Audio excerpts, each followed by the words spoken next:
Thank you. Thank you so much for the introduction, both Jeffreys. And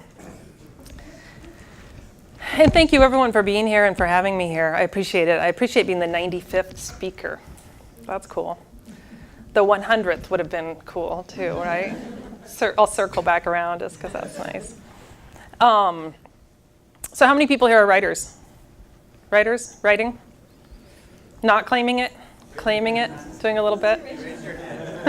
Yeah, that's good. Point to the people you know are writers in the room. It's a hard title to claim. I find writing to be an interesting and sometimes difficult business, and also wonderfully gratifying. And it's in the human connections and the community and moments like this, and reading and letting just coming together. So I appreciate that you're here to listen to what I'm reading today, and I hope that those of you who are writing also get a chance to read. I'd love to hear your work sometime, and I just think the community is what makes the career work, because otherwise there's a lot of rejection and competition and disappointment, and even the most successful writers going in the world of internet hate, there's a lot of negative stuff. So I didn't mean to go down the negative path, but just to say that I appreciate being here, and I just think it's important to come to anything, but with a warm heart and an open spirit, right? So that's how I come here now. Up in Portland, I'm part of a workshop that we've actually been meeting since 1991. How does that sound?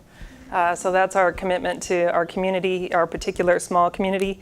And so I'm very much a workshop writer in that way. We still meet every Monday night, and it includes bestseller authors, people who've got their work out there, who, if you're thinking in terms of sort of school, you'd think, well, wouldn't they be past that? Can't they just do their work? But writing is really about connecting with an audience, and workshop lets us sustain that connection to audience on a small scale that then carries out into the world. So that's who I am and how we work there. So this is my most recent book, Folly of Loving Life. And I'm going to read a story called Miss America Has a Plan, because I like reading this one, and I have a little bit of time that I think it fits the time frame.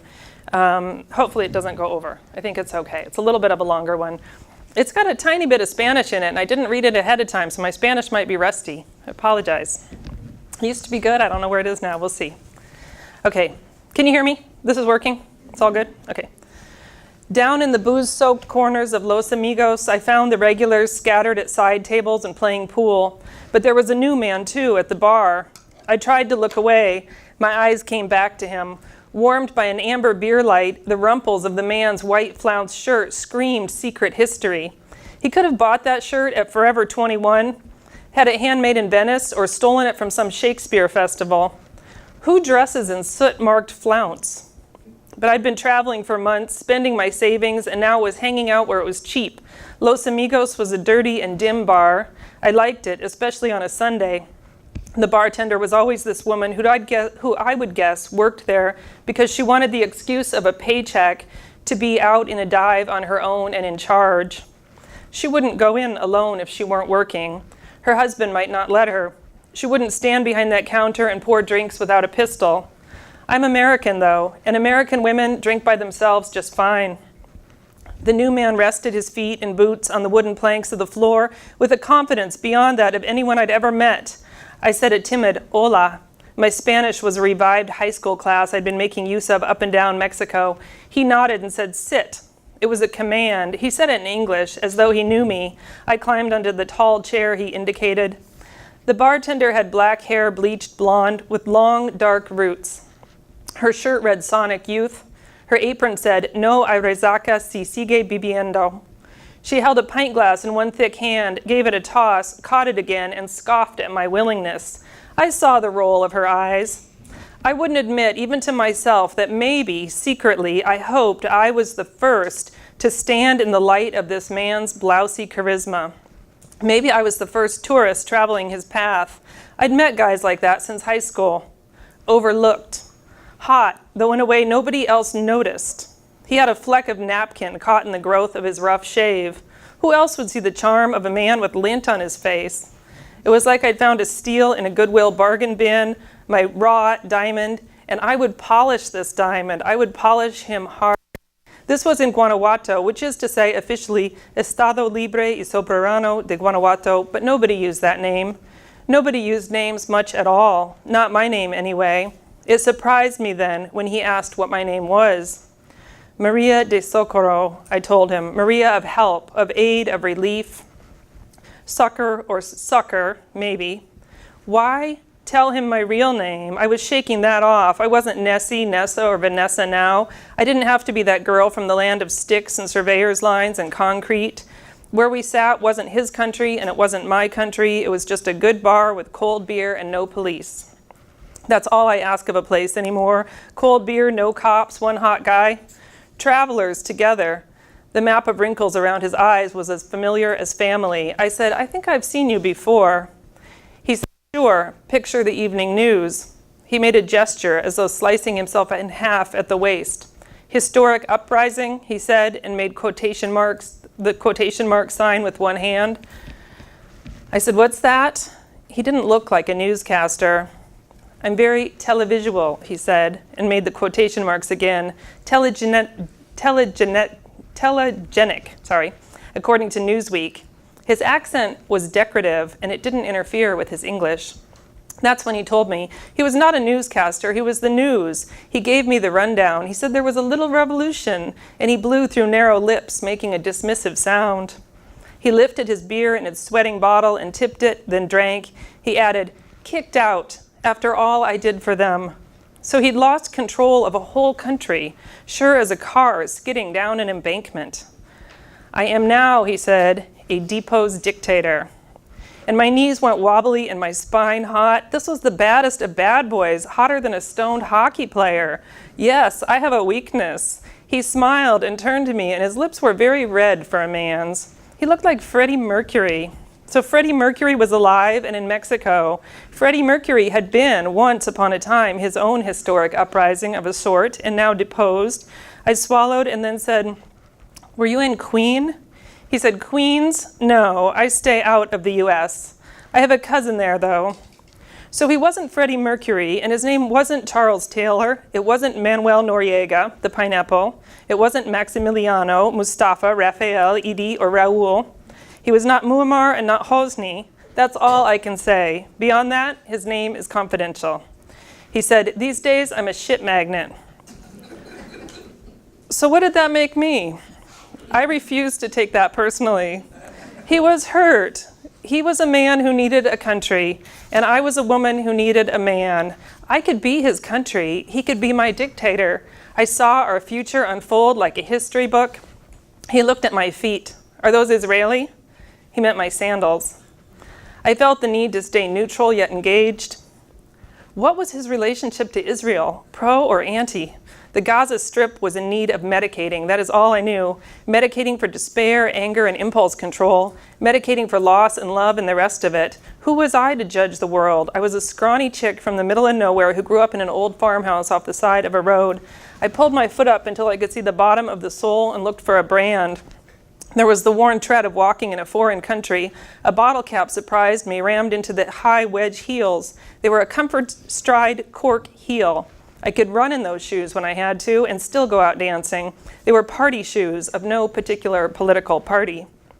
He reached over and pried the beer cap from my cork sole.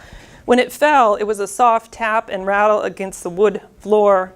His was a sweet gesture. He rubbed his fingers together to dust off grime. He said, see those men near the door? 2 men at a table. Of course I saw them. He said, they're listening.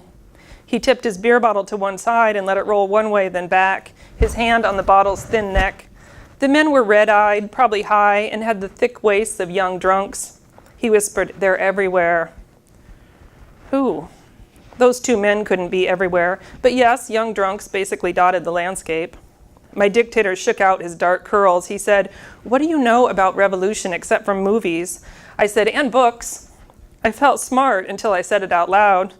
And the word came out small and thin, and so I offered what my high school English teacher called supporting details.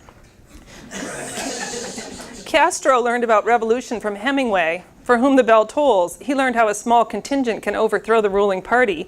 I nodded as though back in class, as though I hadn't given up on school a long time ago.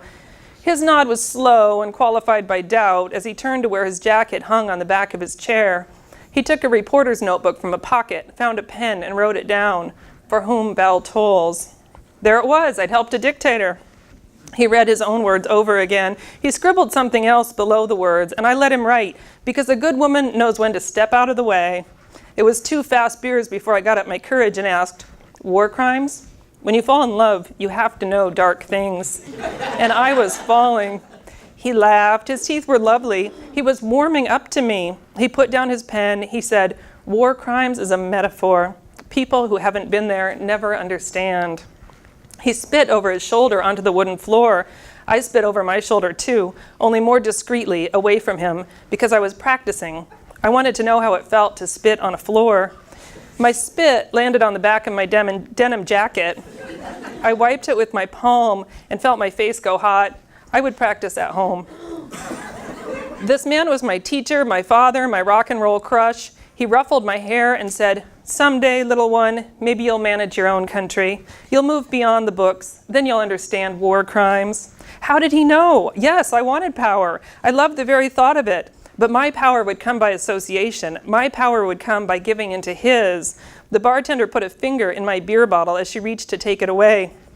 She waggled her finger, the bottle dancing, and asked, Mas? She did that on purpose. There was still a good swig in the bottom of that bottle. But once her finger was on the lip, no, thank you. It was practically gynecological.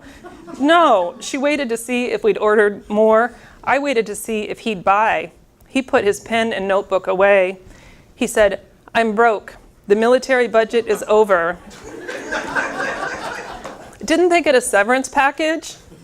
I pulled out a Visa card from my tiny purse, laid it on the worn wood of the bar top. The bartender looked with a steady gaze that conveyed her words so clearly. Are you joking? She didn't bother to say this out loud. The flare of her nostrils told me all. There's no credit here. I lived on credit. She uncrooked her finger to drop the bottle in that vat of empties. I said, my credit is great. I'd maxed out so many times they raised my limits. Back in the States, I could buy a whole mall. The dictator said, give Miss America her credit. His words were a slur, so he knew I was American, even as I called myself Maria de Socorro, my attempt at acculturation. The bartender put a hand under the counter, reaching for either her soda or her pistol. Either way, we were done there. Negotiations over. I lifted the speck of napkin from the rough cut of my drinking man's beard growth and tossed it on the floor. Let me walk you home. He laughed. I thought he laughed at me. Walk a dictator home? But no, he pushed against the bar's counter and climbed off his tall chair. Adios, los amigos, he said to the bar in general. He was leaving with me. The bartender leaned against the wall and dried a glass with a rag. My heart picked up. He was wobbly. He needed me. I was his support. I pushed against the heavy wooden door until it opened. He stumbled. The floor was uneven. Outside, a small dog ran up to our ankles. My dictator said, there you are, little lick. He crouched, and both his knees crackled at once. His jeans were punk rock snug. The dog gave my dictator long tongue kisses all over his face, and the dictator closed his eyes and let it happen. He smiled and said, we call him Liechtenstein because he's so very small. Then he stood and kicked the dog. Or he didn't kick it exactly, but he gave it a solid push with one booted foot. He pushed the dog this way, that way, as we walked, and the dog ran ahead, and it always came back for more. The dog loved it. It ran at my man's side, its tongue out. That dog was in love. The dog was proof. This man was lovable. He was kind even in his gentle kicks of military combat. He murmured, are they following us? The night was dark, the Sunday streets empty. There was nobody except a couple of old men smoking. My dictator saw them and turned down a narrow alley. Quick, he said. Was it wise to go down a narrow alley with a drunk and paranoid, deposed dictator? This was new terrain, and me without a pistol. I wasn't the bartender with her weapon. I was an adventurer, a student of no school, giving myself credit for any experience at all. He was older than I was. He knew the alleys. I followed like that dog at our feet. My currency was my body. I'd spend it how I liked. Why not? My heart beat harder. The dog came back for a kick, but it moved under the deposed dictator's feet too fast, and the man stumbled over little Liechtenstein. He might have fallen, but I stepped in close and put my shoulder under his arm around me, and he didn't hit the ground. I wobbled in my possibly Israeli-made cork high heels. I said, "Sir, I will be your human shield." He said, "Let a falling dictator fall." He was drunk and in a blue mood. I said, "I have a better plan." "Miss America has a plan," he said. He liked it, if he liked anything, in that bitter buzz. And I unbuttoned his pants. I slid the zipper down. In the back alley, I released the scent that is what it means to get to know a man. There's nothing like that moment. Cock unwrapped the first time. He was sweaty. He'd had long days. I slid my hand down along the line of fur that grew over his belly. He leaned back against the cracked wall of a building. My fingers reached lower. What I found? He was soft, not hard. He said, "Human shield, I am no threat to anyone these days." And I said, "Hush, hush, it's just the booze. I can erect you." And I whispered like he was a statue or a sculpture, a building on the verge of collapse. I thought it was what he'd like to hear. He said, "It's the decline of civilization." That's what he really wanted to hear. Civilization there in his cock. I tried again with Politico sweet talk. "The dollar is still strong." He said, "Your dollar propped up by foreign interests." I had his foreign interests covered. "I'm interested, Mr. Fahrenheit," I said, with a pet name plucked from a Queen song, the code of Queen lyrics. He didn't let on if he recognized it. I said, "Let's go to your place," and I tugged his pants closed. We walked, stumbling together in the alley, his arm over my shoulders. He said, "We can't wake my mom." I said, "Your mom lives with you?" He said, "Only temporary, until a country lets me in." And he seemed to grow smaller there at my side. Where was my danger zone, my adventure? I'd loved men like this before. We kissed then, long and damp in the dark alley. I kissed my dictator. When he pulled away from me, I murmured, "You're making me live." It was another Queen line. He whispered, "I used to make people do all kinds of things." His words gave me chills, and I moved in closer. I said, "I'm here to polish my diamond, that diamond in the rough." I loved him for his faults as much as I did for his jawbone, his hair, and his political power. And he stumbled backwards and tripped on some boards that were piled there. Liechtenstein was still underfoot, and the dog yapped as the man went down. And I went down too, one hand to his head, holding him close, and we sprawled on the bricks and packed earth. "Miss America, it is too late," he said.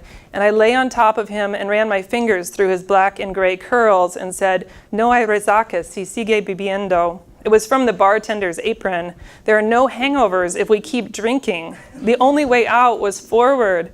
You'll find a new country." I licked his face. His stubble was rough under my tongue, and I licked his face again, and he rolled away. Liechtenstein joined in the mix, ran his tongue over my dictator's cheek. "I'll be a dictator's wife. You'll be my commander." Our future was delicious, and it was so clear. I said, "I'll look good at your side." "That you would," he agreed. I had a vision. We'd climb the political ladder. I'd channel my repressed drives into conspicuous consumption, a beacon for the hopes of the people. Maybe I'd buy shoes like Imelda Marcos. I'd move so far beyond my possibly Israeli sandals. We'd make love and babies. We wouldn't know who to trust, but we'd be in it together, and that is one tight marriage. I'd write magazine articles on politically induced monogamy. Why not? It's a fine housewife's hobby. His Shakespearean shirt fluttered against the dark and cluttered alley. I said, "We'll be televisual together." Shadows fell across us, a flicker in the dim light. Somebody passed at the mouth of the alley. He said, "We could both be killed." I whispered, "Sure. In grade school, a boy choked on Jell-O. It's that common." I laughed, drunk on our future. Death seemed like a small risk. I said, "We can have the world." He said, "We have the world. This is it." His fingernails were dirty as he traced a line over packed dirt between bricks. He rapped his knuckles on the bricks we lay on. "We can have the moon." I looked for the moon in the slice of sky over our alley, though it wasn't there. My dictator's head rested on a stack of boards. A rusted nail poked through one plank. Young Lady Liberty, my Miss America, you are too young to remember Rome, but here we are, the fall of an empire, and this one is yours. We were tangled, arms and legs, the family dog, a short shared history. I said, we're a triumvirate. He said, you don't know politics yet. I offered my best party trick. I stood and hoisted my skirt. I slid my underwear down my thighs to pee against the wall, pee like a man because I have good muscles. My urine, that hot human truth, drew a slim, dark river over the old bricks of that alley. I raised the hand that wasn't lifting my skirt, raised it like the Statue of Liberty, as though holding a burning torch. Give me your poor, your muddled asses. He said, really? And what would you do with them? I laughed out loud. I was still a free agent. I lay alongside him on the dirt and brick, kissed him deeply, beer-sweetened mouths open. I was Lady Liberty, and I was Maria de Socorro, there to help. I don't know, I said, but you're mine, and what we have, my dictator, my war machine, what we have, you and me, is a grand love. Where can we go? He said, my mom's cool with it. I had bigger plans. The earth between bricks was so dry, it was like fired pottery. The rivulet of my urine took the shape of Florida. So I said, Florida, and pointed. That was our future. My deposed dictator half sat up to see what I saw. Would Florida welcome us? But by the time he looked, the spot had morphed, its ragged edge expanding. Zimbabwe, he said, with less enthusiasm. Our future wasn't finished finding its shape yet. There was South Sudan, then Costa Rica, then Venezuela, clear as day. Stop! I hoped for Venezuela and held my breath. It was like a roulette table in that way, but the mark kept moving. A silhouette blocked the mouth of the alley. Enemy or wanderer? The streetlight came back to the alley. The interloper had moved on. My dictator extended a single finger, stretched his arm, reached. He touched my urine. It was an intimate move, and it was dirty. I loved this man. He drew a complicated, jagged line, a country I couldn't recognize. I said, Las Vegas? Congo. His sly smile offered a challenge. The Congo? Perhaps the worst place on earth to be female, at least in the top 5. Clearly, our relationship was suffering from a cultural difference, or his lousy childhood, or my failure to communicate. I ran my hand over his drawing, put my fingers in my own urine, tried to change his mind. This is what you've done to me, what I've become, I said. Yes, I even tried guilt as I surrendered to his influence. He said, stay here, and he jogged to the end of the alley. I rested my head on the board, closed my eyes, and waited under that moonless sky. In our future together, I'd sign my name Lady Liberty as he'd christened me. He'd come back with an apology, and we would forget all about the Congo. He couldn't possibly mean it. I heard his feet over loose stones. My head was throbbing. I listened to the lullaby of street sounds. I could hear actual music, a bar in the distance, and other than that, the alley grew so quiet. When I sat up, nobody was there. I walked to the end of the alley and called my man's name. He'd disappeared. Dictator? Honey? Sweet pea? My voice cracked from smoke and booze. We can try Congo, I offered, ready to make concessions. I spoke to the dark, but I knew already I was on my own. The world was one big political party. I, American in body and spirit, healthy, debauched, and dedicated to travel, had no date. I felt a simmering discontent. What good was freedom when I wasn't free to hand it over? What use was the currency of my body if I couldn't spend it?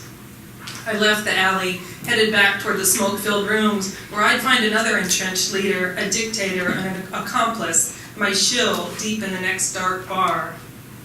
Thank you.